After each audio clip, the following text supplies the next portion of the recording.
Culture sticks when people are told exactly what to do and exactly why it matters. If you tell a developer, security is everyone's responsibility, it sounds abstract. But if you say, before every deploy, run the quick checklist, add a rollback note, and post a change link in the channel, they start to develop good habits. But don't forget to explain the specifics of why it matters. For example, the checklist catches small mistakes before they ship.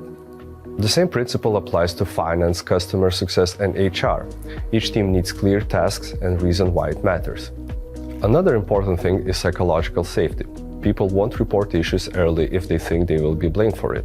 I try to model the tone in reviews and post-mortems. We're here to learn, not to score points.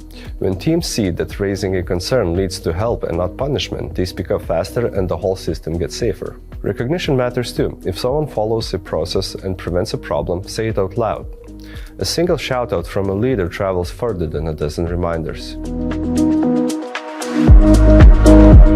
Communication breaks down when risk, legal, and engineering run on different clocks and different languages. Risk wants control evidence, legal wants obligations met, and engineering wants to ship.